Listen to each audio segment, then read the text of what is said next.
Yeah, What so you're talking about? yeah, so you basically. Okay, walk back. so we're gonna go ahead and get started. I think only one person here that wasn't here last week, and that's Clayton. So Clayton is new here, so yesterday, or last week, we had to tell everybody like a little bit about us and who we were, so you can do like a little description. Clayton 2022 was at over at EXP, just recently switched over here to Jeff. Awesome. Welcome, Clayton. Thanks. And maybe say like something that you enjoy doing, your favorite hobby, or Love playing guitar, love to exercise, hiking. nice. So this conversation was just perfect for you. Oh, I was making this. All right. So this is the second version of forms. So I kind of chose some forms today that are also sometimes complicated, and just to kind of go over that with you and the procedures and how to use them and when to use them and all of that. So the second page, you have a notes page, so feel free to take notes, whatever you like there. So contingencies, we're going to start there. So a lot of properties you will sell or you will get offers for that it's going to be contingent. It's going to be contingent on either you're representing a buyer and the buyer has to sell a property before they can purchase this one, or you're representing a listing, you're going to get an offer, and in the offer, it'll say, usually it'll just say in the additional terms of the agreement that it's contingent on the buyer selling property located at ABC Sesame Street, and it'll say either it's currently under contract or it'll say to be listed, by a specific date or whatever. That's typically what you see. So if you're representing a buyer and they have a property to sell, they're going to have a pre-qualification letter that's going to say it's contingent on them selling or leasing another property. Sometimes on your purchase and sell agreement, the only thing that tells you that it's contingent is that one little check mark on the purchase and sell agreement that says it is contingent on the lease or sale of another property. You guys know what I'm talking about? Okay. So they don't have to put in the additional terms that it's this property address or whatever. So you have to be always really careful when you're reading a purchase and sell agreement and a pre-qualification letter, and make sure that it definitely does not say it's contingent on selling another property and your purchase and sell doesn't say that. If it does say that, then you need to use some of these other forms here. As representing a buyer, you never include these contingency forms with the offer. Only if you're on the listing side, you're gonna give those back for the buyer to fill out and sign. Why do you think that is? Privacy. No? The reason is you don't want it to be, essentially, if you're representing the buyer, you want to lock down the property and not make it where another offer can come in and they can kick you out. You want them to end it the way it is and not allow other offers so you can get they can get their other house sold and move forward. The seller does not have to give you these other forms that are here. They don't have to. It's not the best interest of the seller. I'll tell you a little story. Once I represented a buyer who had a property to sell. I put in the purchase and sell agreement, contingent on the buyer's property currently under contract, recording no later than this date. I put the closing out for, I think we put it out like 60 days. And I did already have an offer on their current house. So we wrote an offer on this one house, negotiated to sell. It was great. Well, the other licensee did not send back a contingent 72-hour contingency form, which says, in the event they get an offer, acceptable offer, we have, 24 hours, 72 hours. Usually it's 72 hours, but you could put whatever you want in the contract. They did not provide us with that contingency form. And of course, I'm not going to ask for it because I represent the buyer, right? And so they did not give us the contingency form. And the contingency form says that if they get another acceptable offer, we have 72 hours to remove the contingency. Which house going to be able to remove the contingency. So therefore, they're going to accept the other offer, and they'll have to start over again. Well, they didn't do that, and they got another offer on a house that my buyer had put an offer in. It was a cash offer, and it was $20,000 higher than our offer. So of course the seller wanted to take that offer. They didn't want to be locked into our offer. But the licensee on the other side did not give us a contingency agreement. So we had until our recording date to record. Well, what happened in between here was the offer that we had on their house fell through. They backed out. So now we no longer were under a contract. And so when they found out we weren't under contract, then you have to remove the contingency. And I said, no, we don't. You didn't give us the 72-hour. So you only have a contingency because you marked that on the contract. It's contingent on them recording by a specific date. Okay. It didn't say if this deal does not, if this deal falls through that's on my buyer's property now, then they have 72 hours to renegotiate the contract, or they have 72, if they get another offer, they have 72 hours to, for us to remove the contingency. They didn't provide that form. We didn't sign it. But did you check it's contingent? It was contingent, Okay, but we still had to the recording date gotcha. to do that. So in effect, I could resell their house again as long as I could still get it closed by the recording date that we needed to get it closed by. And so they were very upset, to say the least. When the licensee on the other side, she was very upset with me and saying, and my buyer, we do not have that. I mean, we go through the contract. The contract's a contract. I have till this day to record. And so, of course, the brokers talk, and Gabe's like, no, you're right. I mean, the contract's a contract. They didn't provide you with the 72 hours. You don't have 72 hours. You have till recording. So, of course, we just started the process, so we had to do the home inspection. So of course, if they had asked for anything, the home inspection, they would just said, no, you can't, and then we wouldn't have come to agreement. So of course I told my client, you want this house, you're probably not going to be able to ask for anything because that's going to be a way for them to get out. And so did the home inspection, wasn't anything major on there anyway, but didn't ask for anything. We just said not asking for anything, kept going. And then, of course, I got their house sold again, which the seller not happy at all about it, but there's nothing they could do. So we were in a contract and end our contract and take the other one. But what happened there was, because the other licensee didn't do her job well representing her seller, she had to give up her entire commission, which was like $22,000, it was a $700,000 house. And so she had $21,000 in commission. She had to give every bit of it to the seller because she cost him $20,000 by not doing her job. Oh, Big lesson. Big lesson. Yes. Could she give you that 72-hour contingency at any time? We wouldn't have signed it. Yeah, she could have presented it. You would have,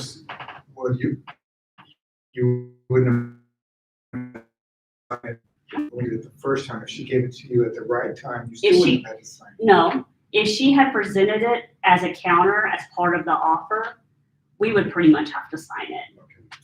But when you don't present it in the very beginning, you say, in order for the seller to accept your offer, you have to sign this document. It's part of the counter.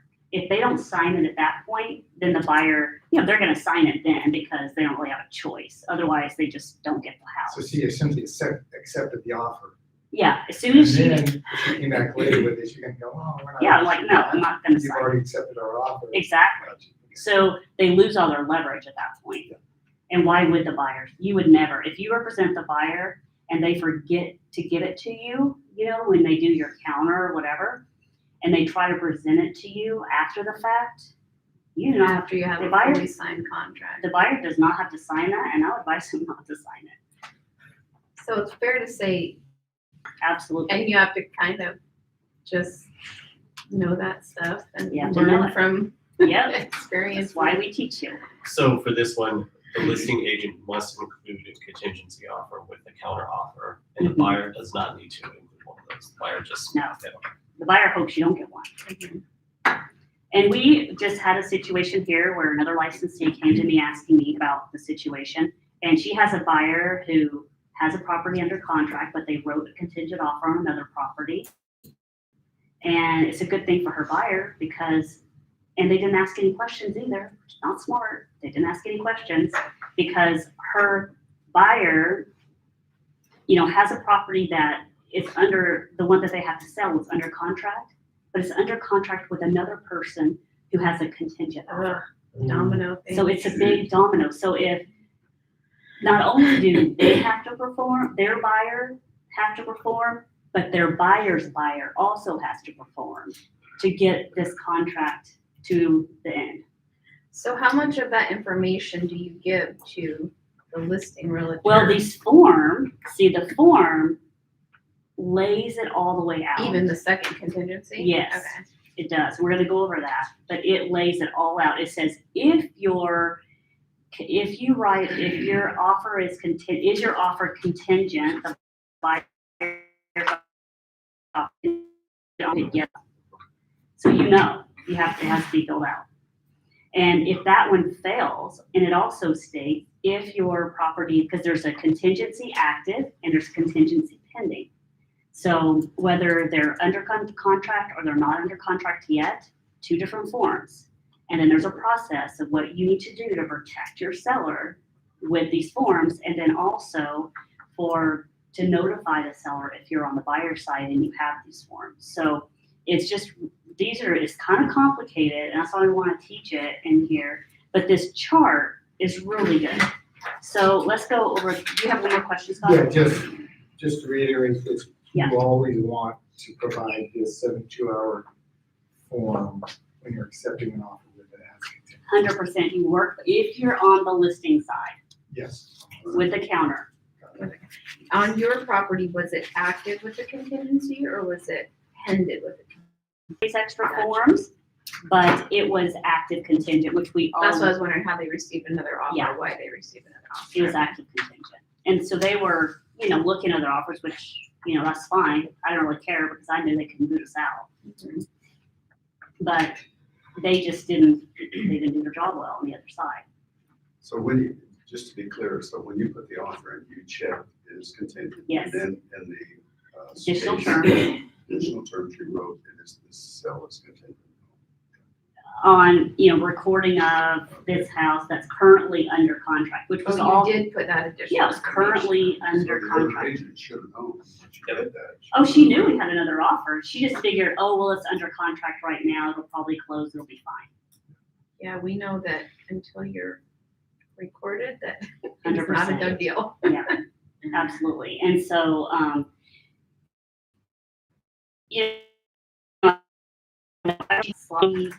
don't know why she didn't do that, but I guarantee you she won't not do it again. Cost her dearly. Oh, my buyer, was like, I don't know, I can't even tell you how many people he referred to me. He was so happy. He still lives there. They love that house. I mean, it was on the lake. It was a hard house to find. And it was perfect for them. And they were not giving it up. They had no way they were giving it up. So, okay, so let's go over this form real quick. So when you have an active listing, you get an offer. If the buyer has a property to sell, then you're either going to add the contingency agreement, with contingency, or if they have a property to sell that's currently pending, you're going to do the pending contingency at it. So either way, you're going to you're gonna get one of these signed, okay? So let's go over property. So you merely just fill this out. So you fill it out, the top part is the property you're writing the offer on. The second part, pending sale of the buyer's property, the addendum is contingent on the recording of the buyer's property at the address, city, state, is currently scheduled to record on a specific date. Buyers, and then number 2, buyer submits the following documents if applicable. Sometimes they'll put these in there, sometimes they won't. So you don't have to have the documents on the second line there. The next line, the pending sale of buyer's property is or is not contingent on the sale of another property. So right there, it's telling you, is it a domino, is it not? So you know going in. Delay or failure of pending sale to record. So upon buyer being informed of a potential for a delay, buyer has the following 2 options. So the buyer has to notify the seller within 24 hours or sooner if you want to say that. Now, remember, this is potential delay or that it's not closing.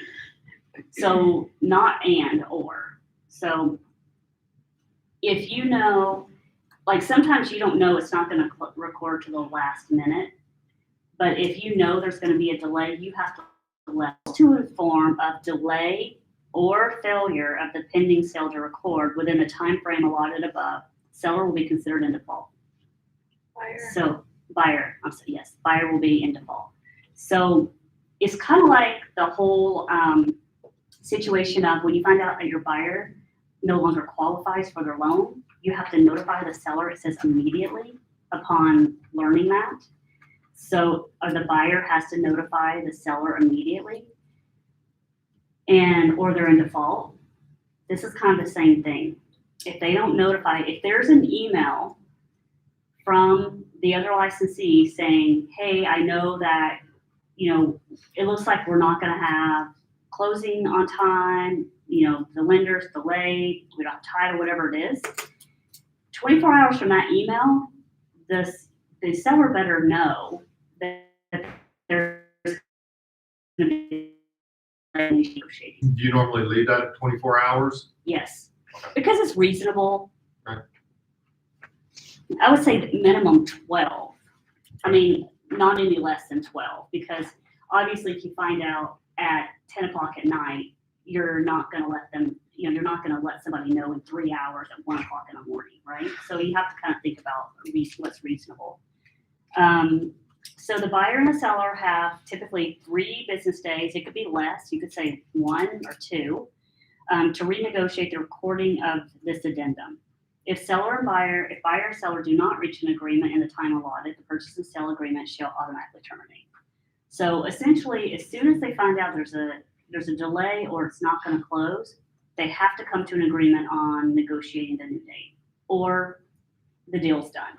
So in the situation I gave you, or the example I gave you, if they had had a form like this, we'd have been done. So it would have been over for my buyer. The other option, they may waive the pending sale contingency by submitting a notice of seller to remove contingency.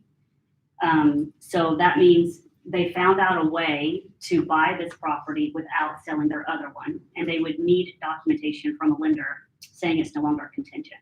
So if they were able to remove that contingency, maybe they have the funds to do it. They could get another loan and be able to do it, but they just didn't want to because they just wanted to use the cash from one to buy the other. So sometimes they do have the ability to remove the contingency, but they just don't want to. If this transaction fails to close through no fault of the seller, the buyer shall be considered in default. So MLS status, the property reference on line 4, which is the address in the upper line, is to be placed in pending status in MLS within 3 business days of acceptance of this agreement. So they have to put it in MLS as pending. Okay. So the next one, contingent on the sale of a property, the next one's similar, but it's if the buyer's property is just going on the market, does not currently have a contract, under contract. So with this one, it also has the contingency property listed. And I would suggest you as a realtor, you look this property up. I would even ask for a copy of the contract with all of the confidential information redacted, so you can see what the timeline is, if there's any weird, funky terms in there. If, just to kind of give you an idea, I'd look it up on Zillow, even call the other licensee, ask questions, how's it going? Where are we in the time? Know where you are. If it's an old, very old house that hasn't been maintained and they haven't done repairs yet, that tells you you may have a problem with the repairs and it might fall through. So if it's already all past repairs and you're just waiting for the appraisal to come back, then you probably feel a little bit easier, on taking it, feel a little better about it than if you haven't even gotten that far yet. So ask questions. It's totally fine to ask questions. They don't have to give you that information, but you can ask away, and I would. Get as much information as you can, because that's what's going to help your seller make the right decision. Is there a question? But this is pretty much, there's not even been an offer. This one, no. You're right. The other one, the pending one, yeah. This one, there's not been an offer, so Correct. there's nothing to find out. Well, You can look at the property, but there's not. No I would look at the listing. Yeah. You want to know how many days market, the showings that they had, that kind of thing. What's the market like in that area? You want to have an idea. Like if it's a super hot market and it's been on the market 30 days, then something's wrong, right? It's either overpriced or it's not in good condition or something. So all these different things are just good clues for you. Just the message is to ask a lot of questions when they do have a contingent, whether it's pending or active, and just get as much information as you can about it. So you can help the seller, give them all the facts, and then it's up to them. We should be aware Um, of, is this pretty well covered? It doesn't matter whether it's out of state or not. I guess you would ask, how the market is there, what's the average price, market time there, this price point. You could definitely would talk to the realtor and ask some questions there. How do you feel about it? Do you feel like it's priced well? Do you feel like you should get an offer soon? Are you doing are you doing open houses? Are you doing marketing? Are they willing to drop the price if it doesn't come up? If they don't get an offer in so many days. So they may not tell you, but you definitely could call and ask. If you get a copy of the contract and you ask for a copy of the contract or the listing, you'll see who has it listed and you can call them. It's a free country, so. Like Call. Teresa always said, you can ask anybody anything, Right. just they may not answer your question. Correct. And they don't have to, but you definitely, if you don't ask, you'll never know. So I always say ask. And if they were not willing to divulge anything, that's kind of a flag to. It could be or it might not Sure. be. I wouldn't say always judge that. Some people are just like to hold things close to their chest and not reveal, or maybe they're not sure the seller would want them to say anything. So it just really depends on what you ask. So, but just try to get as much information as you can. So next, buyer agrees to list the contingent property for sale on the multiple listing in the area serving the property with a licensed real estate professional within 3 days after mutual acceptance of this agreement. Buyer must obtain seller's written consent before buyer accepts an offer for the sale of the contingent property that is subject to the sale of that second buyer's property. So what this is saying, if they agree to this in that area, and also the seller, this seller here that they're writing an offer for, has to approve any offer that buyer has. If that buyer is contingent on selling their property, they have to get approval. They cannot accept it otherwise. If it's contingent. If it's contingent. Mhm.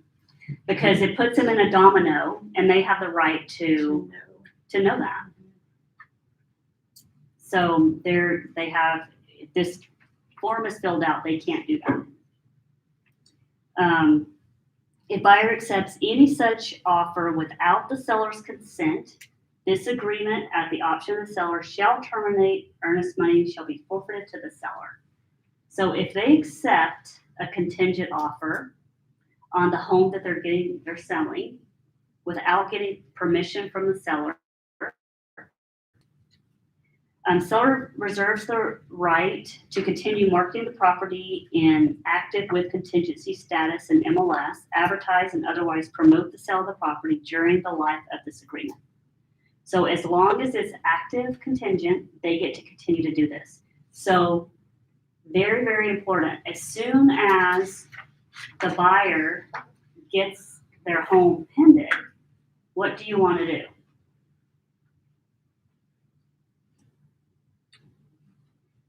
Would we want to do this form now? Yeah. Contingent on the pending? Because if this one continues to be active, as long as this form is active, then they get to continue to, show the property, advertise the property, solicit, it's an active status in MLS. As soon as they fill this one out, it goes in this, which means it's probably not going to get shown anymore. So you definitely don't want to forget that step. As soon as, if you have a contingent buyer, as soon as they get under contract, if they've signed this active one already, as soon as they get under contract, you're going to want to submit this one to the seller. Are you Haven't really signed this seeing one. any of this right now in the current market? Yeah, there are. Are there? Mhm. Are they required to sign this one? Which one? In other words, if you've already gotten this one signed because they were not under contract, they went under contract, so you send them this one, are they required to sign it? I don't know why they wouldn't, because if it's pending, you're just going to say, hey, we're changing the status, it's now under pending. So it's not active. You're giving them accurate information. And if it fails and it goes back into pending, or it goes back into active, then you're going to have to go back to this one. But hopefully it doesn't, and renegotiate the recording. List the contingency property for sale. So a buyer wants to buy your house and they have a house they want to sell They have to sell. and your purchase is contingent on this sale of the buyer's house, right? Okay, so let me make sure I'm following you. So you have a listing, you have a buyer who wants to buy the listing. We'll say buyer one. So buyer one wants to buy this listing. Buyer one has to list their house so they can buy the listing they want. They list their house, and buyer two, the people that are gonna purchase the one that buyer one has listed, also has a house to sell. That's when you've got to get approval from the seller. Okay, but if they don't. If they don't, then there's no approval There's no of approval. them having that contract. Yeah, there's multiple contingencies. The seller wants to know Absolutely. And this is saying you have to tell the seller if that's the deal. If you don't tell them, then you forfeit your earnest money. If you don't get their approval. Not just tell them, but get their approval. And they do not have to accept that. They can say, nope, I don't approve that. So then the buyer has a choice. Either they get out of this contract, or they say, sorry, I can accept the offer. You have to either be able to write an offer without a contingency or get a different buyer. a contingency of contingency. Correct.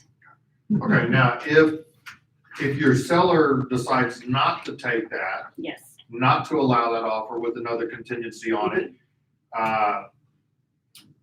can the buyer back out and get their earnest money back? Yes. Okay. A buyer can, yes, they can. Okay. Yes. Because it's still contingent on closing or contingent on this property. And if they can't sell the property and they decide not to sell the property, or they can't buy it without selling it, they didn't sell it, then they can get out of it. So we have the contingency for the seller. So then the next part here says, buyer may, at buyer's option, notice. Upon removing the contingency by buyer, the purchase and sale agreement becomes a firm offer. So once the contingency is removed, you have a firm offer. Upon written removal of the contingency, buyer shall also attach the proof of ability to successfully complete the transaction, which shall be evidenced by revised pre-qualification letter, notice to seller's removal of contingency form, copy of the contract on a contingency property with acceptable pre-qualification or pre-approval letter or other. So not only, if they say we're removing the contingency, they have to have the pre-approval letter to back it up. And So only- do pre-approval letters have written in there if it's contingent? Yep. Okay. Yep. That's a requirement of a purchase and sale agreement. So a purchase and sale agreement, has a list of things that have to be part of the 9% letter, like ability of credit report. What is the other thing? Verification. Verification job. Yep. So there's like a list, and and then it'll say whether it's contingent or not contingent on the lease or sale of any property. So those are all the things that have to be on there to adhere to our purchase and sale. We all know that some of the 90% letters don't have all of that on there, but that's what's really needed for. So what happens if that letter that they get doesn't stipulate the contingency in there of the sale of another home? It just says they're, It doesn't say anything about it. Yeah. And the purchase and sale agreement doesn't say anything about it, and there's no contingency. then there wouldn't be a contingency. Okay, So always- so if they want a contingency, then you want that in the letter? Yes. Or what if they have a letter that doesn't require the sale of their other home without selling that home? Then it's gonna be a contingent. It'll still be a contingent contract. If Okay. the purchase and sale agreement says contingent, it's gonna be contingent. But if they get another offer and they go to the buyer and they say, hey, you've got 72 hours or 24 hours, whatever's written in the contingency agreement, to remove your contingency, and they can remove their contingency, they're gonna fill out this next form, notify, notice to buyer to remove contingency, and they're gonna remove the or notice to seller. In that case, it'd be notice to seller of removal of contingency. And so then first the seller is gonna give this to the buyer and say, buyer, you need to remove your contingency. We have an offer we want to accept. And then the buyer's gonna give this other form back that says notice to seller removal of contingency, saying we're removing our contingency, and these are the new guidelines of closing the transaction. A lot of paperwork. But it shows a timeline of events, and it keeps everybody in contract, and it lines out exactly what needs to happen when you're in a situation, and it protects your seller all the way around. Really protects your seller. So if we go back to this chart in the front, where you have your active listing, you get an offer, buyer has a property to sell, it's pending, then they have to do they should give them the contingency. If there's a delay, they have to notify the seller and they have to renegotiate. And if they do, then they come back and they're kind of in that circle again. They just extended the time, still pending, and then unless something else happens, it's just gonna stay there again. Now, if they have a failure or a delay, and they don't notify the seller, then they're in fault. Flat out. If they can't come to terms for renegotiate the contract, then they terminate. It either goes back on the market, or if they did have another backup offer, they would accept the other offer. Or not a backup offer, but because someone wrote an offer that was acceptable, they asked them to remove the contingency, they can't remove the if the buyer has another property, the buyer home pens, then they're going to notify the seller to remove the contingency or do that other pending contingency there. If the buyer removes the contingency, notifies the seller to remove the contingency, and then the contingency is removed and it goes to pending. If the seller gets another offer, they notice the buyer to remove contingency, and then they notice to the seller the contingency is removed. If they can't do that, then it's gonna it'll terminate. So if you follow the lines, it really is a good path of what you need to do.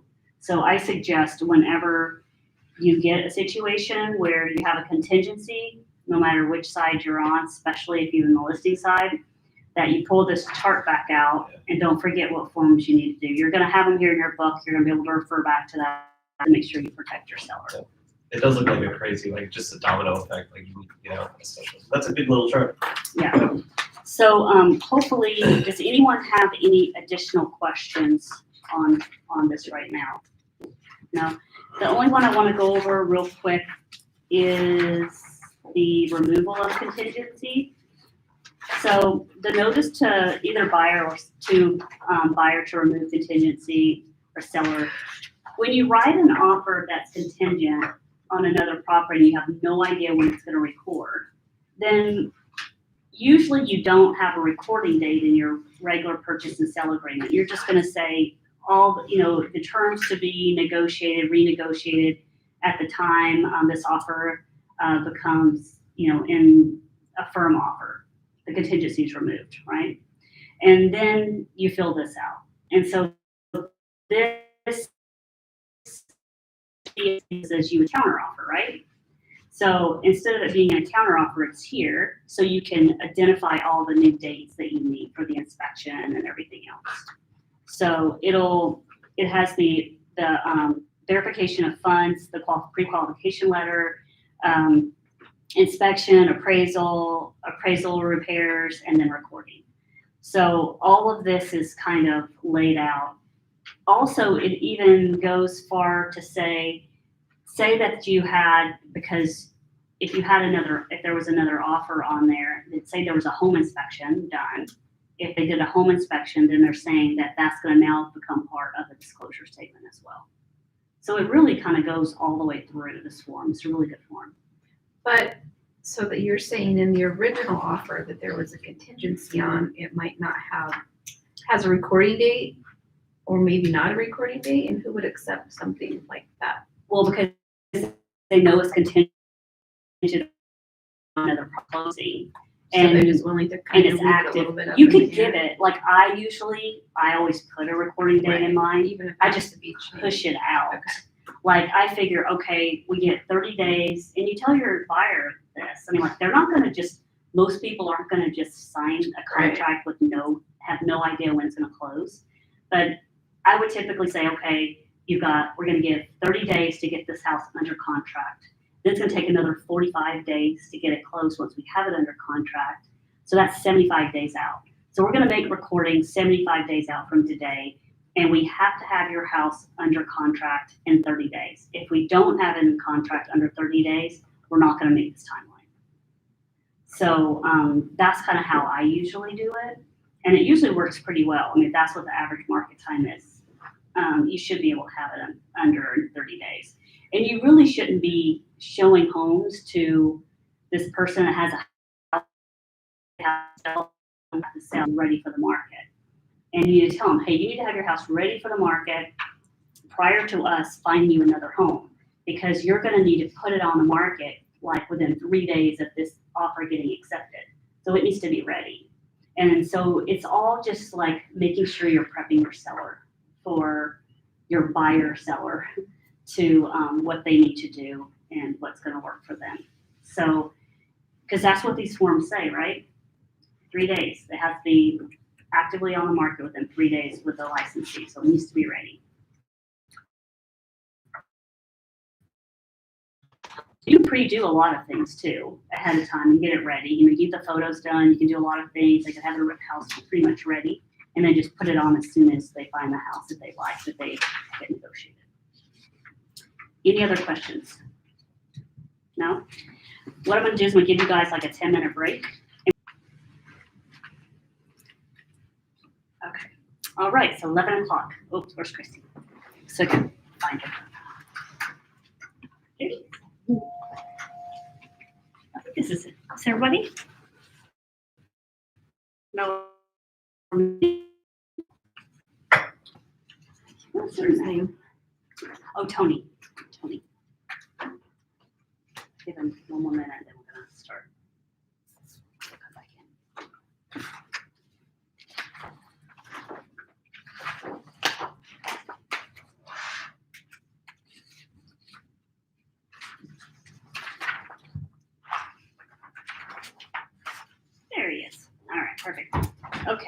let's get started again. We're gonna talk about real quick, I think most of you should be familiar with the multiple offer notification and acknowledgement. But I wanna kind of go over it a little bit in case you aren't. It is not, when you have multiple offers, like you have a listing, and you have multiple offers that are coming in on your listing, this form is not required. A lot of people will ask for it, and I think it is a good form to send out because it really lines out what, I get that question a lot because other licensees will ask, hey, are you gonna send out this form? And, you know, if you are gonna send it, fine. If you're not, then you just tell them no, I'm not. But I think it's a good idea to use because it lays it out. You know, obviously all offers have to be in writing. Some people want to do verbal offers back and forth, like especially when you're far apart, to see if they can come to an agreement on what those terms are. There's nothing wrong with that. But you need to understand that verbal agreement is not binding in any way. So you can do that, but when they come back and they change their mind or they don't sign it, they don't have to. So you just need to understand that. The offer has the following options. Of course, it just lines it out. They can leave the offer as written and it'll be presented as noted in paragraph 3. They can withdraw the offer, earnest money will be funded as noted in the purchase and sale agreement, or they may modify the offer. The selling licensee will deliver the appropriate documents to the listing licensee no later than this time and date.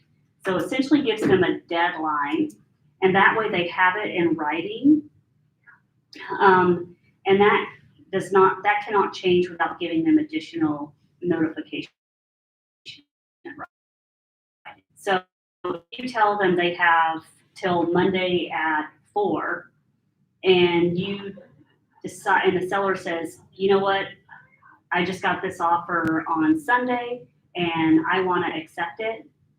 You can't do that without giving those to everybody because they have until that time frame. You've given them that in writing and you have to adhere to it. So that's the one thing about you fill out this form and you give it to them in writing on what time that you have to do it. You don't get to change that without it being in writing and everybody notified. The listing licensee will present all offers to the seller no later than a specific date and time. So make sure if you're planning to meet with a seller, you know, on Sunday at noon, I would put Sunday at 4 to give yourself time in case there's a delay. You don't have to re-notify everybody. So make sure that you do that. Seller shall have the sole and absolute discretion to counter reject any offer received, regardless of the terms. Seller shall have the absolute right to respond, negotiate, communicate regarding any submitted offer until final agreement or disposition. Under no circumstances shall verbal communication constitute or create an obligation on the part of the seller to sell the property. Selling licensee will be notified by a listing licensee in writing of seller's decision. And so this right here really helps you to get that declined offer back from the seller. So if the one of these were filled out and the seller says, you know, I'm not going to, or the listing licensee just sends you an email and says, sorry, the seller didn't accept your offer. You could go back to them and you say, the seller, as part of this agreement, the seller said that they would give it to me in writing that they're not accepting my offer. That would be the seller signing the declined purchase and sale agreement, which is like, I want this declined offer. That's required by our brokerage, and it is. So, you know, you want to make sure that you get that done. In the event an accepted offer does not record, seller reserves the right to solicit new offers. Buyer acknowledges this is the seller's complete discretion as to which offer, if any, to accept, and shall hold the seller and seller's licensee harmless for any and all decisions made by the seller related to the offers received, including seller's acceptance, non-acceptance of any offer, negotiation concerning any offer, and communication concerning any offer. And then the buyer has to acknowledge this along with the licensee. So it's just nice to put everybody on notice of exactly what the intent is. and what the timeline is. So this is a good form to have, and you would send it out to each person that's sending you an offer. And their offer, change their offer, withdraw their offer. And of course, if they're going to do any of those things, they need to do it in writing, of course. And lots of times, or the listing licensee will just post this in like the documents tab on the MLS and maybe notate in the confidential remarks or. To have the buyer sign this and send it back to Yeah. them. And But- there's multiple offers and just so everybody's aware of what time frame they're working with and that. That's how I've seen it done before. Well, they should print that. I mean, if it already has a timeline, when we're gonna accept offers, when it's gonna be presented to the seller, which definitely could be done, like if you put an offer on the market on Thursday, and then you're gonna accept offers on Monday. But if you don't have multiple offers, it seems weird to put that. No, I'm in the saying afternoon. after there Got is it. multiple offers. You got it. They Yes. put it up there and then they say, you know, Correct. print these, or send it to your buyer to sign and get it back to me. Correct. Because without it being signed, it's not for, Right. Sometimes people don't call you and tell you they're writing an offer. So, it's good to have it there. They can look at it. They know that there's multiple offers already, and then they can, do it accordingly. Any questions? Yes, Yes, so I had this one where I had 11 offers in like 2 days. Yes. And I had we accepted an offer and I had the buyer or the seller sign each page rejecting and Yeah. said, I want to see it. Other than me trying to scan and send 10 purchase and sell agreements back to them. Could I have just done one page, the one page? no, you really should have sent them, each person theirs back that said it's declined. Oh, okay. And you can, the easy way to do that, I mean, I had 8 offers on a duplex that I sold, and so I feel your pain. But we went over all the offers in person is how we did it. And then I asked them, I said, do you want to sign each one now, or do you want me to send it to you? Did you sign? Then you just click each one. We've already gone over them in person. And he says, no, just did you sign? Because it'll just take me less time to like click than have to sign all those offers. Initial all those everything pages, and yeah. sign the decline. Yeah, and so what I did is I did the whole, scan all 8 of them into one PDF document and put it in DigiSign and then just set it up for, for the initials and everything to him. And then he just clicked on every single one of them. And then when it came back to me, I split it in SkySlope. It's really easy to do. Just split it with the name of the licensee so I know who to send it to. And then because you write in SkySlope, you can click on it and you can email it and you put in their email address and send it. And so that's how I did it because it was just a lot quicker and easier to do that way instead of scanning each one separately and then looking at 8 scans and trying to figure out which scan went to which one. It was just much easier that way. So that's how I deal with them. And then you need it all in SkySlope anyway because you need documentation that those were presented to the seller and they signed off on them. So you might as well go ahead and put it in SkySlope anyway. And then it just stays in your documents. And then once and then if you're in the seller contract for them yet, then it would just stay in your working documents until you do put them under contract. And when you do, you'll move that one into that contract as offer not accepted. Just label it that and you can put it in the communications tab. Or you don't have to put it in the checklist at all, just keep it in the documents. But I would label it just so, name it so you know what it is. And then in SkySlope, it's always good to name every document anyway. So when you're looking at it, it's not like 7 numbers, you don't know what that is. So what is the rules and what is best practice as far as multiple offers? Are you allowed to tell everybody what the best offer is currently? Are you not? If you tell one, do you have to tell everybody? How does that work? It's up to your seller. Okay. I don't typically advise them to tell what the offer is. But it's totally up to your seller. If your seller wants to say what the offer is, like we got, because an offer can be a certain price, but all the terms can be more important than what the price is.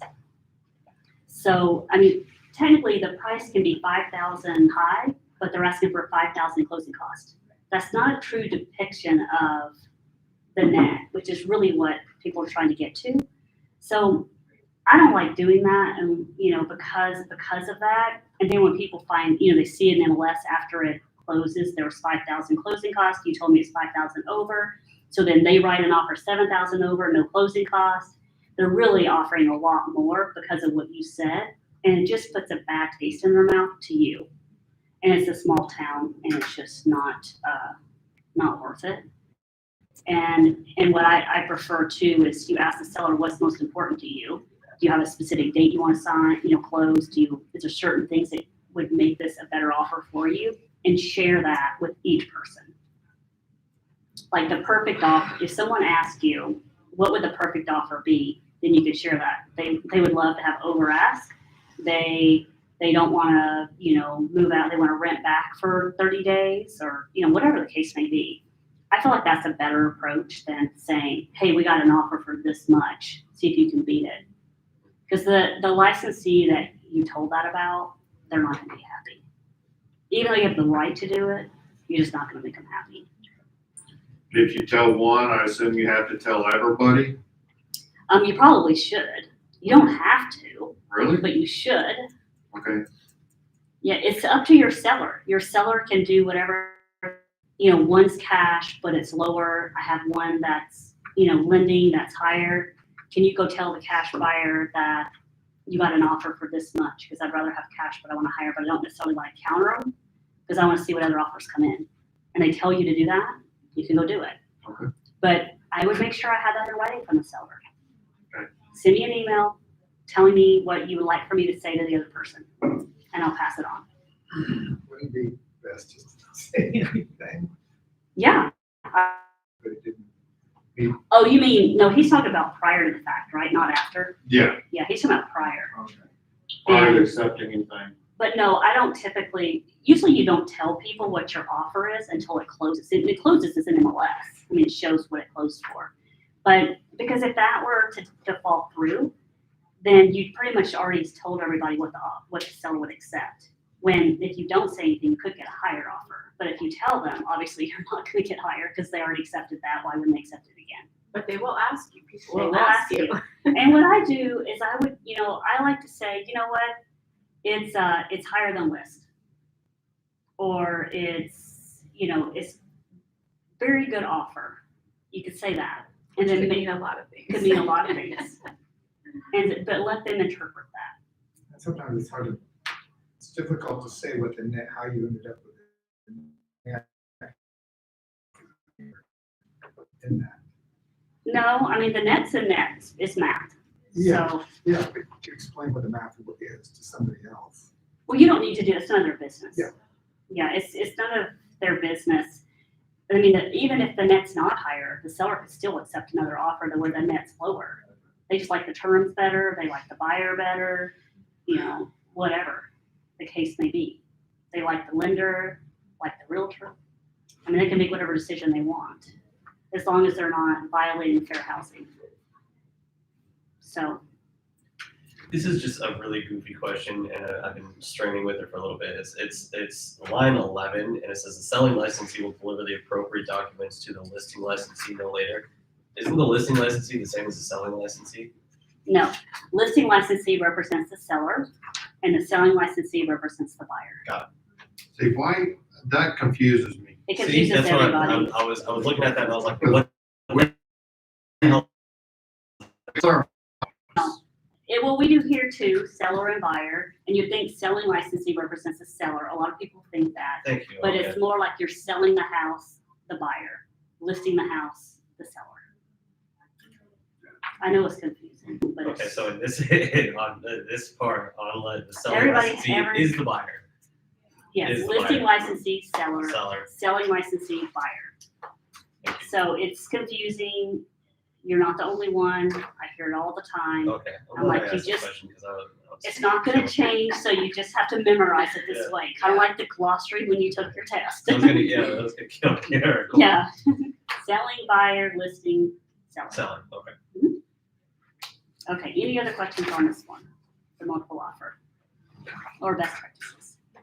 Okay, so we have seen a lot of these in the past or in recent, I guess I should say, not really that much in the past.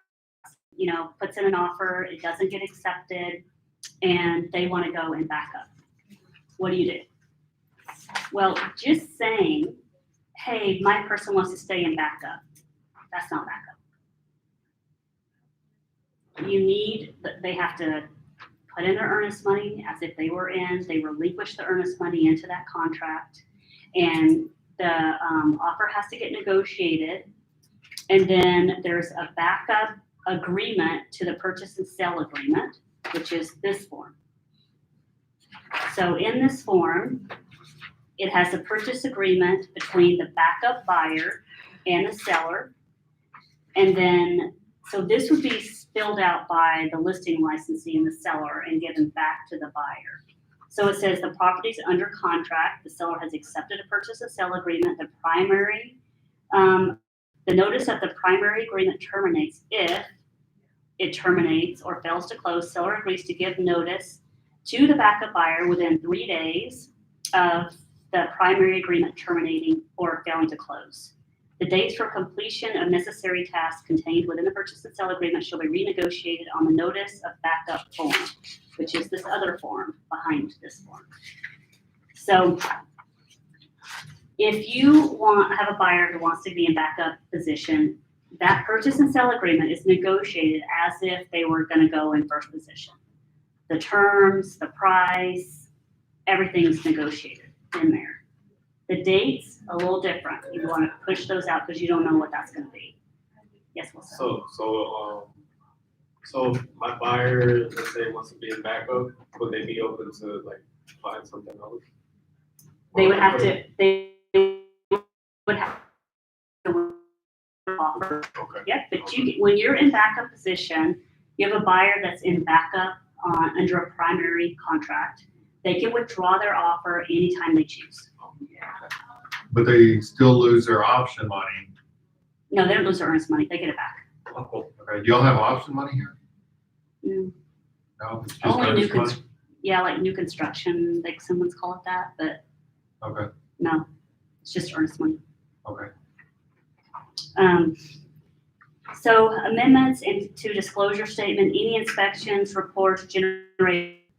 So pretty much saying either they need to give them a copy of that inspection report or put it on the disclosure statement as material defects to the property. Expiration of the agreement. This agreement shall terminate if seller has not given written notice to backup buyer in accordance with paragraph 2 above within whatever day. So if they tell you, it's supposed to close in 45 days, then I would put 45 days there. Withdrawal of this agreement. It is agreed between the parties that the backup buyer may withdraw without penalty from this agreement in writing at any time prior to mutual acceptance of the notice. So if they and the notice of them going in first position. So anytime prior to them going in first position in like the prior agreement, then they can withdraw their offer. Refunded earnest money, so will be refunded. Recording, if the primary agreement records, they get the earnest money back because it's sold. Expiration of this agreement or withdrawal of this agreement. So if the agreement expires, the primary agreement closes, or they withdraw their backup status, they get their earnest money back in any 3 of those situations. So why would it benefit a seller to take a backup offer? Because they've already negotiated the terms of what they like and want with this buyer. They're sitting there ready to go. So they know if they don't, or say for instance, they have a backup offer. The backup offer says, I'll accept the property in as-is condition. I've got cash, or maybe not cash, because they probably would have accepted it first. But maybe they say as is condition, but may have as cash, say. And this one's financed, but the price are the same. They're gonna take it as is, all that. Well, they have a cash one, but maybe the cash one didn't say as is. All of a sudden, they get the home inspection back, they're asking for, $20,000 reduction in price, the cash person. And they're like, I don't wanna take a $20,000 reduction, so I'm gonna not accept this. And then I've got the backup offer right there that'll go into first position. They're already taking it as is, and I'm still gonna make more money. Even if I have to do lending, they're doing conventional, they're putting 20% down. I feel pretty comfortable with this. I'd rather go with them. And so then that's one reason, or one scenario where But And the that's- original buyer and the realtor, they don't know that there's like a backup. they may or may not. May or may I tell them, not. Gotcha. I mean, So I they would can tell mind their P's and Q's. absolutely, yeah.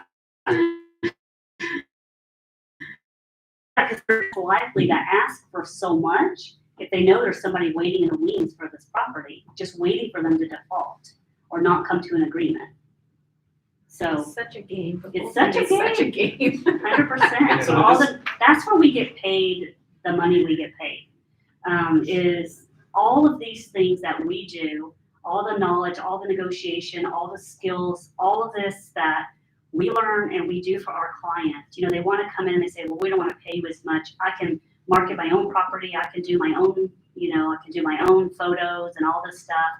I don't really need you. Well, these things that we do, we know, we help them with, saves them money in the long run, 100%, but it's not tangible to say, this is how much, So that's why sometimes it's hard for us to show our value, but this is how we show our value. You get these sorts like, we have all of these forms that we have available that they don't have any of that. They can't go into MLS and get our forms and use them. So all of these things over time will help them to protect them, help negotiate with them, take care of them.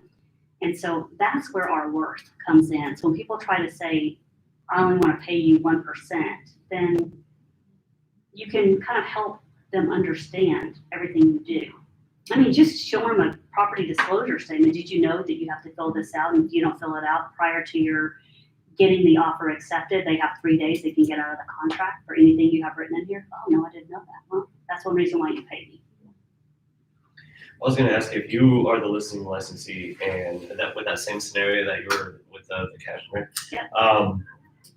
So those, and with this amendment and disclosure statement, and the backup has accepted as is, so, or whatever, the seller doesn't want to do the $20 reduction, 20,000 reduction, that backup accepted it as is, right? So Yeah. if that first one falls through, then you're already in conflict, you're. Correct. You go right in. You don't have to put it back on the market. You don't have to, do any of those things. You've got a buyer sitting in the wings waiting. Oh, that's perfect. Now, you do have to still give them a copy of that the right to inspection, the inspection report. You have to give it to them before you accept their offer and put them in first place? You've already accepted their offer, but they have notice to accept, at the end. But yes, you have to disclose that. And just like a disclosure, you have to amend your disclosure statement. So yes, they get to know that. It depends on what they wrote in their contract. As is meaning it doesn't matter what they find, they're taking it as it is, right? Could they get out though, That's based on what- It something? depends they on did? what the contract is written. Very cool. Typically, as is, no. So I would not write as is ever in a contract. Right. I write, in the event they choose to do an inspection, they will not request repairs. For informational Still- purposes Yeah, only. still allows them to terminate because of information they find, but they can't ask for repairs. If you take it as is, you really don't get an option to terminate because you said you would take it as is. Yeah. So if That's you not put in in good there faith. that they have the right to get an inspection, Mhm. but will not ask for repairs, then they can terminate the contract? Yeah. You- Or due to any information they find on the property. Because remember, on the purchase and sale, it says you have the right to terminate or request repairs by this specific date. Okay. So if you put that date in there, they can terminate anytime from the day they get accepted to that date for any reason whatsoever they want. They don't even have to do an inspection. They can drive by there Friday night and say, I don't want to live here, it's too noisy, or I don't like the neighborhood anymore, or And how long is that It's whatever- normally? usually it's gonna be 10 to 14 days because it takes that long to get a home inspector scheduled. So typically you're gonna put 10 to 14 days for that timeframe. Cool. Yeah. So buyer termination, you're saying they can pretty much, they don't even have to give a reason. Nope, and you shouldn't give a reason because it gives them something to argue about. Right. So you just say buyer refunded to buyer, period. You don't put anything else on there but So that. when they say, Gina, tell me why. and you're Say, I like, don't know, "Oh, they changed their mind, they didn't want to go forward. I hate that under the pressure kind of thing. Yeah, I would just say, I mean, you could tell them if you want, but I wouldn't. I would just say, your buyer just doesn't want to disclose that And this can be at any time before, anytime, not before recording. before closing. No, not before closing, before that date of they have the right to terminate or request repairs. Oh, okay. The home We were talking inspection. about The home inspection. What if they come up with something like sexual preference or something like that? They still don't have. to That's tell that's during that same time frame. So they have until that date. So they need to check all those things they want to check. I tell people when and we're gonna do this on one other class. I'm gonna go from A to Z, the whole purchase and sale agreement, and you're gonna hear me explain as if I were explaining it to a buyer on how you explain a purchase agreement. And that's part of what I say. This paragraph right here gives you all the different things that you have the right to check for this property, but you have to do it within this time frame. To include sex offenders, permitting, all the different things that are listed. It's like an entire paragraph in the purchase and sale agreement that they have to check. It's their due diligence time frame to check anything they want to know about the property, but they have to do it before this specific date. If they don't like something, they can get out of it, get their earnest money back. Yes. So you had multiple offers and you picked offer A. Yeah. Someone comes to you and they say, I want to be backup. Yeah. They've already had an offer in and I will maybe enhance my offer in some way to be backup, and then you say, yeah, we'll accept this backup. Yeah.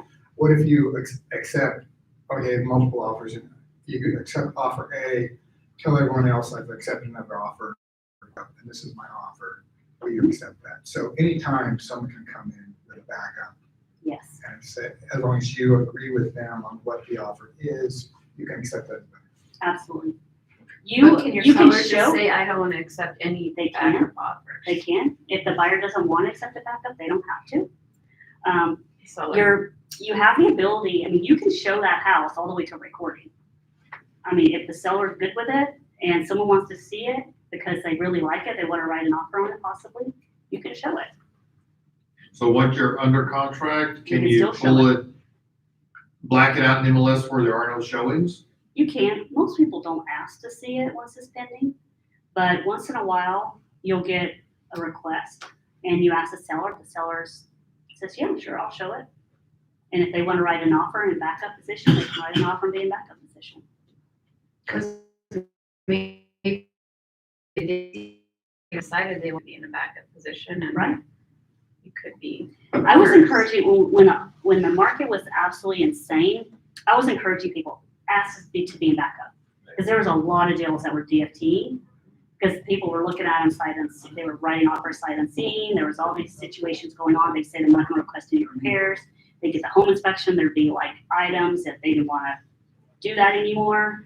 And so I was recommending a lot of people to do that. And there was, I know Chris and Carla put several deals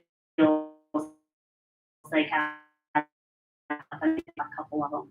under Because it contract. automatically reverts to that Automatically goes in. backup offer. Mhm. That just sounds like a really good idea. Why It's wouldn't a you great do that? idea. Yeah, why wouldn't you do that? You'd always have You it in the would. chamber. Yeah. You would. I mean, if they really like the house, I suggest you do it. Doesn't mean they can't go look at other houses while they're Yeah. in backup. And if they decide they want to write an offer on another house or they like it better, they can withdraw it. So, but what you can't be is you can't be under contract with two different houses at the same time. Right. So don't want to do that. Is that legal? You can't be under contract? Sure. Unless you can qualify for both of them.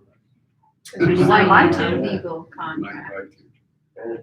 Yeah, you might be buying 2,000. People look at it differently. Technically, if both offers are written saying that you have the right to terminate by a specific date, if you got into contract, you could terminate. I mean, you're not gonna probably get them stuck into, but that's not, brought in for that. So it's But not you don't want ethical. people to be No. like, oh, I don't like the way Gina does business Correct. because you'll have to work with them again. Correct. And if they find out, and it gets around, I mean, when there's people, I mean, it got around here. There was someone that was writing offers for places and then they were pulling out, backing out, and they'd done that to 2 different licensees that were here. And the word got around and they had an offer on another property and they were trying to decide which one to get, and guess what? They didn't choose them.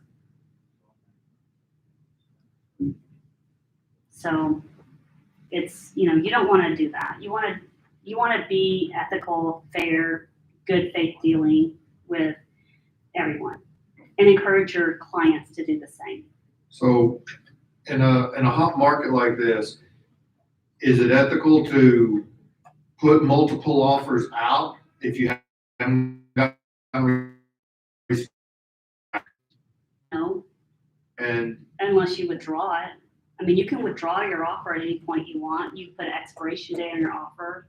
So if it expires, then it's out. If you withdraw it, you can withdraw it. But you shouldn't because if you put 3 offers out there, what happens if 2 of them get signed at the same time? You're buying 2 houses. Yeah, it's not the. Or you the have best to go approach. through the motions until you can get out, and Yeah. Yeah. that's just a waste of people's time. Yeah, and it's really not fair to the other side because they feel, I mean, you got earnest money down on a property and plus you'd have to put earnest money down on every property separate. You don't use the same earnest money. So there's a lot to that, and it's just not good faith, fair dealing because you're not putting an offer on this one property and you intend on getting it. Because you may not, because you kind of like the other one better. I had another licensee the other day, her client texted her and said, I hope they don't accept my offer. I hope they accept the other offer. I'm not sure I like this house that much. And I'm like, you need to get back to her right now and tell her you can withdraw the offer. I said, because if it's not what she wants, you need to withdraw it. Yeah. And I said, because what's going to happen when she finds out, she gets stuck in his house and she doesn't love it. And then she finds out that you could have withdrawn the offer and you didn't tell her that. That's not going to be good for you. so what do you have to do to withdraw an offer? You Is there a just form or contact just the other email? licensee. You can email. Okay. I think there's a form too, but you can send an email. Typically, you want it from your buyer saying, please withdraw the offer, I changed my mind or whatever. And then you're gonna want that for your documentation, and then you're gonna contact the other licensee and say, my buyer has instructed me to withdraw the offer. At this time, employee do not present to seller or whatever. So that's kind of how that goes. I just have a quick question that's related to, you were talking about our work as Yes. realtors and people doing for sale by homes. Yeah. The one I would ask you about is when they ask you to reduce your commission, would it be nice if we had something that just said, here's all that I do for you, kind of on a discount program? I mean, you can definitely put something together that does that because everybody does their business differently. So it'd be difficult for a company to do that because you're all independent contractors and you do things differently. Yeah. But you as your own person, I mean, I suggest do a personal brochure and show what you do. And you could also say, okay, what part of my business do you not want me to do if I'm going to discount my commission? And see what they say. No, it's true. It is. Understand. And then I think a lot of people also have said, hey, what would happen if you went to your boss and you said, or someone went to you and said, I don't want to pay you. Can I have 4 months of free work? Yeah, exactly. Can I have 2 months of free work? Can you just not get paid for 2 months and do the work you normally do? Like, that's not really fair. I think There's they, other agents out there that do discount, yes. so. Well, and usually there's a reason. Usually they don't do the service that you're gonna do, or the same things you're gonna do. Maybe they don't have the skills that you have. So, I mean, if you're willing to discount, you don't think you're worth that, why? Because you plan on not doing as much work? I mean, it's just human nature too. When you get paid less, you don't want to do as much work. Like, I mean, it's worth it to them for you to do the most, to do all the steps. And it's a benefit to them in the long run. I mean, you're looking at the difference of, and I guess I've always talked about too is sometimes if someone says, if they're a repeat client, they've bought several houses from you in the past, I suggest, if you're going to do something for them, I mean, if you're what you want to do, otherwise the broker's kind of involved. But if you're at 100% and you want to give a discount to your client that you've helped several times because they've given you lots of referrals, do a dollar amount over a percentage. I mean, when you say, how about I take $1,000 off my commission? That sounds like a lot. You say 1%, doesn't sound like very much, but it's more than $1,000 almost always. So think about it in that way. Say this will pay for your appraisal and some of your other fees that you have to pay. You're like, oh, that's really nice. Thank you so much. Usually you can deflect it by just saying something like that and say, hey, will you cut your commission? Say, how about I give you $1,000 off? That does sound a lot.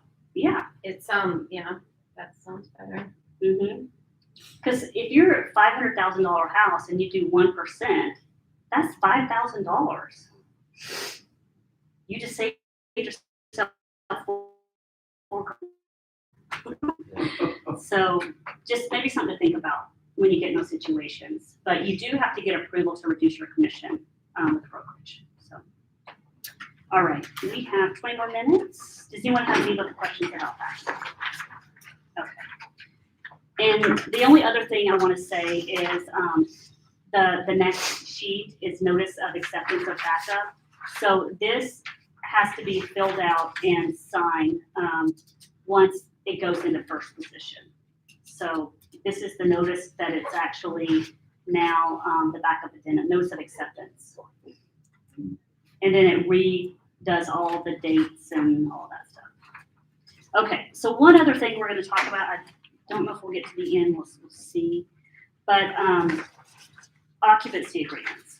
I want to talk about that real quick, and storage agreements. So a lot of times you get down to closing, there's going to be a delay, whatever the case. I only have this weekend to move. You're going to hear every sob story there is out there. They want to move into the house early. If at all humanly possible, the answer is no. If you're representing the seller, You're representing the seller, even representing the buyer, I don't like to do. you still don't like to do I don't like to do it. The reason being is, I swear, at least half the time, if not more, they get in the house and they get a much better look at the house than they got when they did their home inspection or they did their little walkthrough. And now there's certain things that they don't like about the house or they think the seller should have fixed or done. And they want to renegotiate the contract. Not fun. They don't get a right to do that. In fact, the occupancy agreement says once you take possession, you're taking the property. So it's laid out, but you've got a buyer with a bad taste in their mouth. Or also what happens when it doesn't record. They decide, I'm going to go, you know what? The furniture I had is not really going to work. I'm going to go buy some more furniture. They go and buy new furniture. They get in the house a week early. They go buy all new furniture. All of a sudden, they do the last check on their credit report. Their credit report sinks because they went and bought $6,000 worth of furniture. Now they're not going to close. You got to get them out with their $6,000 worth of furniture. Not fun. That's just one little scenario. One scenario. So many things can happen. One scenario. But there's just a lot of risk in that for both sides. It's just much better if you can at all keep that from happening. Sometimes you do it, sometimes you allow it, and if you do, you have to fill these forms out. And you don't ever, well, after the home inspection and after all the repairs have already been negotiated and completed. Because again, you're moving in and you're taking it as is. How do you take it as is when the repairs haven't been done that you've requested? So you got to make sure that you're doing that. Now there's another form, the first one here, storage of personal possessions, hold harmless. I would choose to allow them to put belongings in a garage, somewhere like that prior to moving in. But if you have a house that does not have a garage that the door locks, that they can't get in the house from the garage, they can only access the garage only. How do you keep them out of the house? Even though you're only given storage, how do you keep them from going through and spending hours in the house? You can't spend the night, they don't need furniture in there, but how do you keep them from doing that? Unless you're gonna go on there and check every day to see if they moved any furniture in the house. It's just not fun.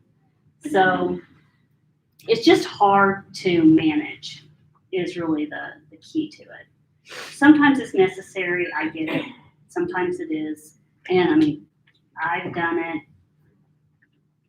Most of the time it works out, but the time when it doesn't, it's just a pain for everybody. And a lot of people, what they do when they try to come up with the price of the occupancy is they'll either take what the buyer's payment's gonna be or the seller's current payment's gonna be, whichever is greater, and divide that by 30 and get a daily rate. That's typically where the number comes from. So it's whichever is greater. Yeah, because they need to be covered. But if, I think that's too low personally, because I mean, what's the other Can't option? rent a hotel for Yeah. that. Yeah, exactly. So the option is they can go get a hotel. Hotels here, $250 to $500 a night. So what's wrong with asking, at least $150, $200 a day? You don't really want to make it comfortable. You don't want to make it comfortable. You want to make it as short as possible and not as comfortable. You don't want. But the issue, if a buyer's moving in prior to recording, do they have the money to do that, to pay that, plus their closing costs? Don't forget to get that question answered. And the lender has to know that too. The lender has to know there's an occupancy agreement that they're having to pay, this much money for it. So just make sure that all that is in play. They have to get the utilities in their name, and they need to get the insurance in their name. There was a time someone moved in, super excited. They go spend the night. This was not even an occupancy agreement. It had closed but not recorded. So they said, "Oh, go ahead. You can go ahead and go in. We'll record tomorrow." They go in. They had a little party. They had a fire in the fireplace, and guess what? They fell asleep. Had their insurance in place. So the seller had their insurance, but they had sold it. It was getting ready to record. It recorded the day it burned. So the insurance company is like, "I don't want to pay." The buyer didn't have any insurance. It was a mess. So you don't want to get yourself in that kind of a situation either. Also, when you allow occupancy, you should be asking a lot of questions because do they have pets? What kind of pets? How many pets? Are they bringing in, are they doing some kind of, do they have a animal foster care business going on that you don't know about? Are they bringing in 10 cats and 12 dogs to your place to occupy prior to closing? You ask all these questions. You need to know. And it's not referenced at all and you don't allow or disallow that, then you could get, there could be all kinds of damage to the house, yard, depending on what's being allowed in. So think about that as well. But the storage agreement is supposed to be for storage. And it says, if it does not record, they remove all furniture, return all keys, pay any costs, legal action that the seller has to enforce. But again, you're taking them to small claims court, you're having to sue them for this. It's not an easy task to get money back from someone in this situation. And it's time and cost and energy and everything else. So we do have an agreement for it, but just ask lots of questions and make sure that the seller understands the risks of doing this. But it's obviously their decision. Agreement for possession prior to recording and after recording. I almost think after recording is a better thing to allow, because you already know how the seller's been living in the house. The likelihood of them changing the way they live when they're getting, right after they close till they leave is not so much of a risk. But prior to recording, if they don't close, it's a problem. After recording, they've already closed, they're moving on. Usually that's not as big of a risk. So obviously, prior recording is going to be the buyer wanting to move into the house. And after recording is going to be obviously the seller staying longer and the buyer not taking possession until this agreement is over. Now, the other thing you have to think about with this is the type of loan. So if you're doing occupancy after recording, most loans require the buyer to take occupancy of the property within 60 days.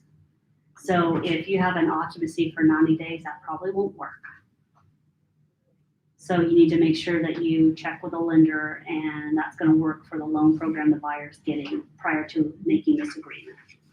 So always check that as well.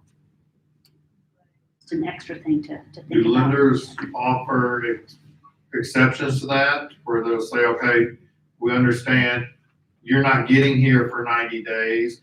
They want to stay, we're going to allow it and put something in writing. Would allow it, a different type of loan program. They may require them to buy it as an investment instead of an owner-occupied. If it's an investment, it doesn't matter. Owner-occupied does matter. But you could also maybe push closing out a little later to make it all work. So there's things that can be worked on, but you definitely will want to know that going in and try to work something out to make sure that it fits. But in that situation, I would probably just push closing out and then make sure it's not more 90 days. So, and then also another thing to think about too with offers, let's go to the next one, I think. Session recording, sight unseen advisory waiver. Anytime you are videoing a house, you're writing an offer for a house that they have not, you want this form filled out. Sight unseen. If they are purchasing this property sight unseen, they understand the ramifications of that. Even if they are writing the offer sight unseen, you need to do everything you can to get them into that house before recording, preferably at inspection. At a minimum, at an inspection. I once had a house I sold. It's $1 million home, Heritage Estate, and the lady bought it sight unseen. Her son walked through it. Well, she wanted to buy it sight unseen. Her son walked through it. I sent her, I can't even tell you how many photos, probably like 200 photos of the property. She was like, no, Gina, I trust you. I saw the photos. My son saw it. I think he knows what I like. I think it's a beautiful house. I'll be totally fine. I don't feel comfortable with this. And I said, you can, because she had like $10,000 earnest money. I said, if you don't want to come up during the inspection to do it, it's not like she didn't have the money, right? She's buying that $1 million home cash, okay? And so, but she didn't want to fly up here. She had cataract surgery. She just didn't want to deal with it. And I get it. I said, okay, so worst case scenario, you come up, you're going to have to come up a day earlier, stay with your son, and walk through the house, do a final walkthrough prior to signing and closing. And if you hate the house, you're gonna lose your earnest money, but you're not gonna have $1 million in a house you don't like. And she was like, okay, I'll do that. And so she came up and she walked through the house the day before closing. Thankfully, she loved the house and what she thought, the photos, all that. She was like super excited about it. We closed, recorded, but I didn't want that on my shoulders. I just did not. And you know, the thing about a house, you can show them a million photos. I mean, like I even like drove up and down the street, video the street, the neighborhood, I mean like everything.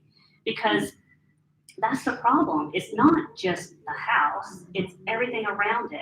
Like what's gonna happen? Is she gonna feel comfortable like driving up Huffman Road into Heritage Heights in the winter? You know, but her son lived like a mile and a half from there. Two sons lived a mile and a half from there. And so, I mean, it worked for them. I figure it probably would be good, but I just didn't want to take that risk on. And I didn't want her to take that risk. I didn't want her to be here and not like it. And so anyway, in the end, she appreciated that I felt better about it too, because she could have gotten out of it if she had to. She would have got her earnest money, but She would have lost her she would have earnest lost her earnest. And I told her that. I said, you will lose your earnest money. There's no way getting that back if you cancel the day before recording. And it's cash, so there's no lender issue. So, but she loved it and it all worked out, but just worst case, do that. Like sight unseen is just so much risk. And you know, the thing is I see people trying to, because you can't really get there. You have to go there by boat or plane. And they sell this piece of land out in the middle of nowhere. They've never been there. That is tremendous risk for you. Tremendous risk. How do you even know you're selling the right property? How do they even know what they're getting? They don't. And it's just, be super careful on that. I mean, I personally would not do it. Get someone else to, you know, that knows the area to do it, and then you can get a referral fee. Takes the liability off of you. Otherwise, what could happen is you have to buy the property back from them if it's their own property. That has happened. People have sued for that when you don't represent your client well. What do you mean if it's the wrong property? So what if you're showing pictures and they think they're buying a certain property? So like the sign was on the wrong property. They didn't have a survey. They put on the wrong tree.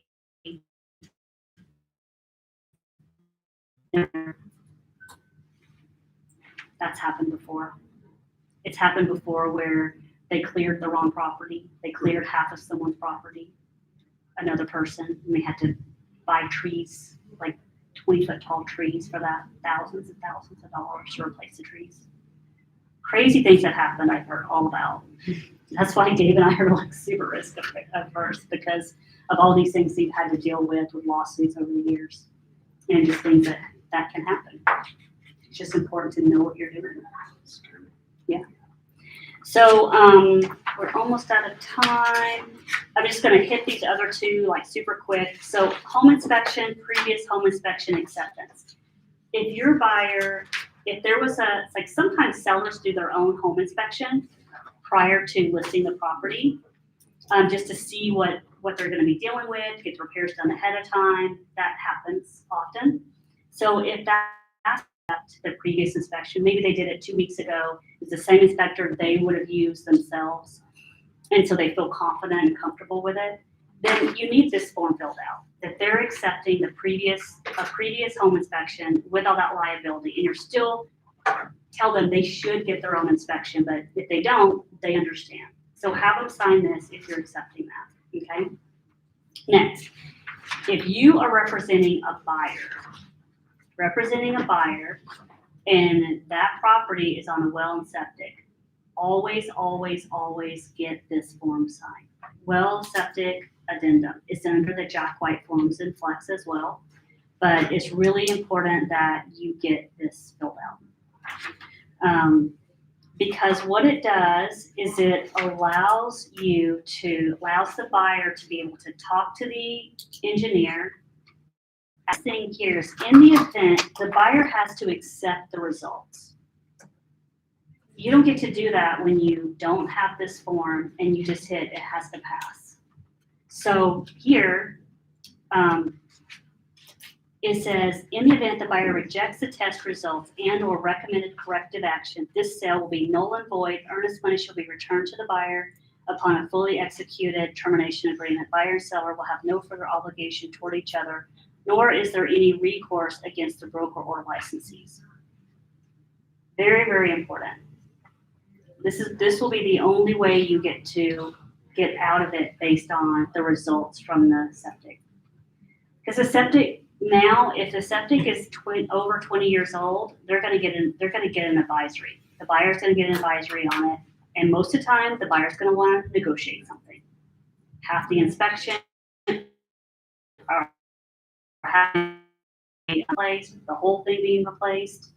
So you need to make sure your sellers understand the risk and that they should expect something if their septic is 20 years old or older. And this goes back to the COSA that we're talking about as far as risk management goes. Okay. Yes. Mhm. Yep. Because the COSA will have an advisory with it. And that scares every buyer. Every buyer. So just something that you'll want to tell your seller about ahead of time, and so they can be prepared for it. If you have someone who's gonna, if your own house, you're gonna, it's 25-year-old septic, and you're planning on maybe selling, maybe you're gonna live in there for 10 more years. You'll probably replace your septic. At least enjoy it for 10 years, opposed to waiting and replacing it right at the last minute. Or in case it goes Great, and you've got sewage backing up in your lowest bathtub of your house. Not fun. But, yeah. All right, Good perfect. stuff. Thank you. You are welcome. Bye, everybody.